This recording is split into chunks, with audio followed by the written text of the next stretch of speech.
Sydney, Australia, and back to the 27th of April 2010, 6:30 p.m. The streets around Chatswood were peaceful. People were coming home from work and getting ready to settle in for the evening that was until the desperate screams of a woman shattered the stillness. A couple walking their dog along Holland Street went over to investigate. They saw a man wearing a green hooded jacket and carrying a backpack running away from the house. The screaming had come from. They had tried to challenge him, but he quickly ran, off and disappeared. As the couple moved closer to the house, they found a woman on the verge. She had suffered horrific injuries, and it was clear that nothing could be done to save her. Michelle Beets had been murdered on her own doorstep. Michelle had just arrived home from work at the Royal North Shore Hospital. She had been born in New Zealand and attended Epsom Girls' Grammar School in Oakland, and later worked in the heart department at Green Lane Hospital since moving to Sydney. She had worked in the emergency department at Royal North Shore Hospital for 25 years, and the past 10 years had been as a nurse unit manager. As with all jobs in healthcare, it was extremely hard and stressful. It was long hours, with massive workloads. But Michelle took it all. In her stride, she was described as quiet and reserved, but she didn't take nonsense from anyone. Michelle was very popular and well respected amongst her peers. This was what made the news of her murder so hard to process. Who on earth would want to hurt her and hurt her so violently? Police thought maybe she had disturbed someone robbing her house, but this theory was quickly shut down. The electricity to her house had been cut off deliberately at a junction box by the front door. This meant that both the outdoor sensor light and the alarm system to the property had been disabled. Her shed door also appeared to have been tampered with. She had been ambushed in a planned attack. Her throat had been cut, and she had been stabbed multiple times in her chest, head and throat before being left to bleed to death on her veranda.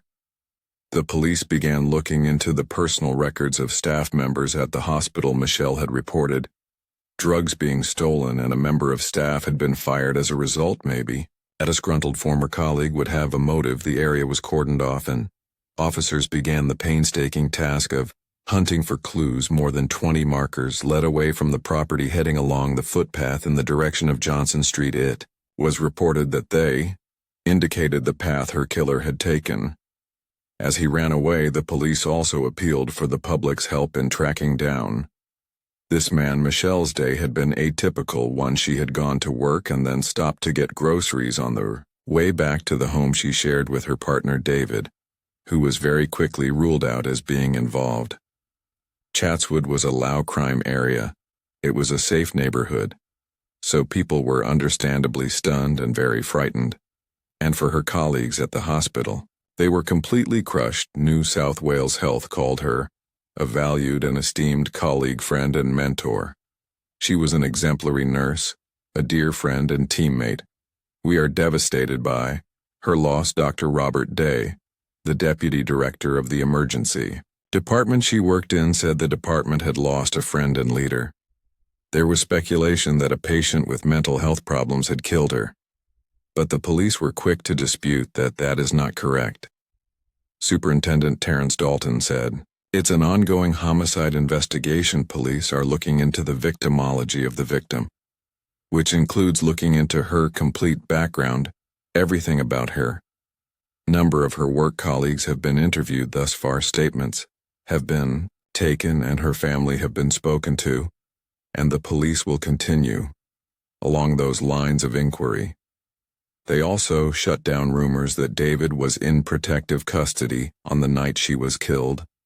She was due to have dinner with David and an old friend, France.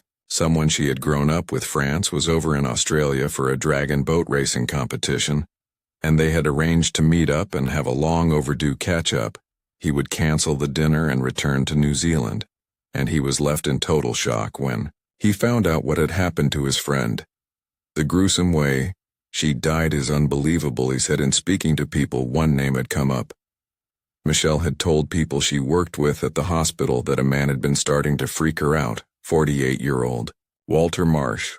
Walter Marsh was a former U.S. Marine. He had worked at the Royal North Shore Hospital with Michelle. He had arrived in Sydney in February the previous year, and had a 12-month contract with the hospital. He said that he could remember seeing Michelle a few times while he worked there, but he said they hadn't fallen out or anything of the sort. But upon digging further, this didn't appear to be true. He had been on a 12-month contract. But in early 2010, this hadn't been renewed.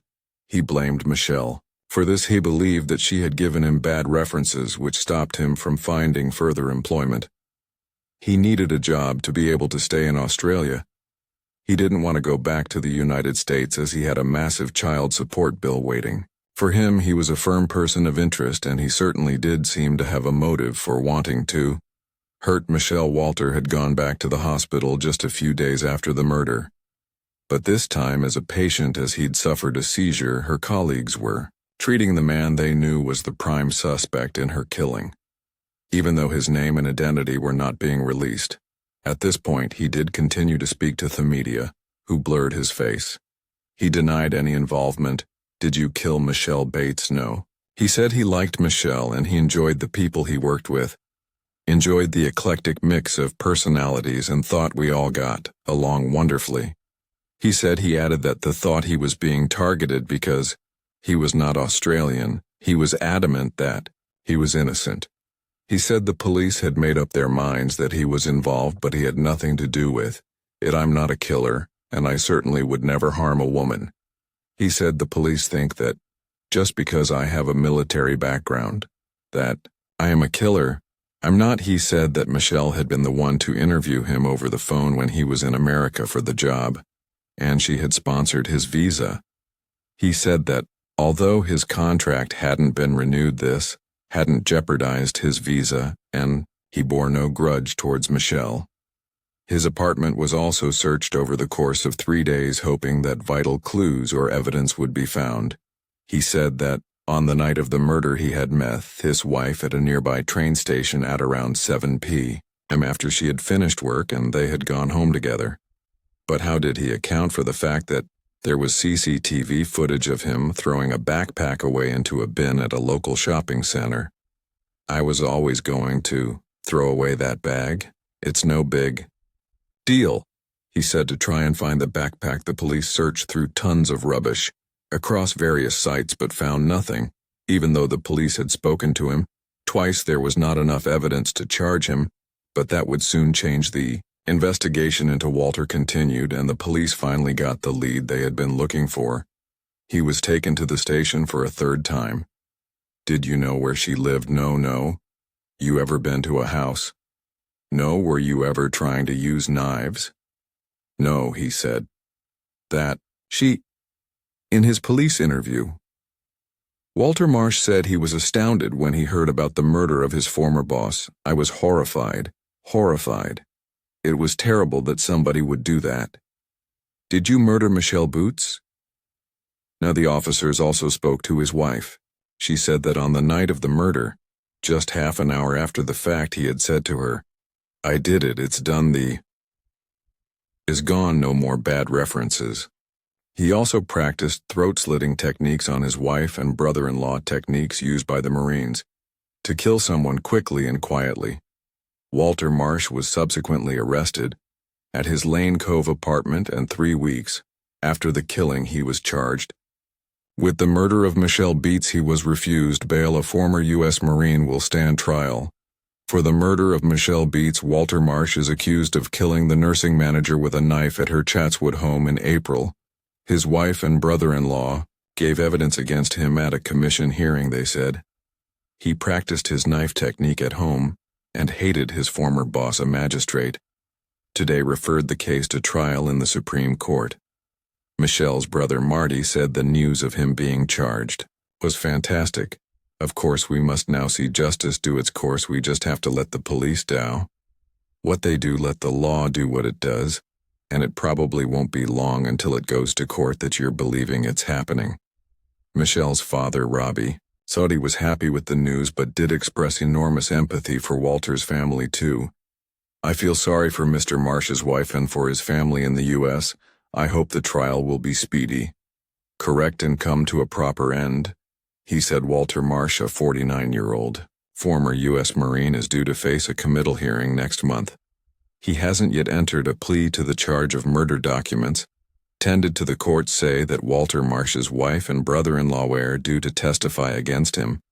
The papers reveal that the case against Mr. Marsh will include admissions he allegedly made to his wife about the killing. Walter had no reply to the charges, and the judge accepted this silence as a plea of not guilty, meaning that this would be going to trial. He was also found to not have any substantial impairment or mental illness.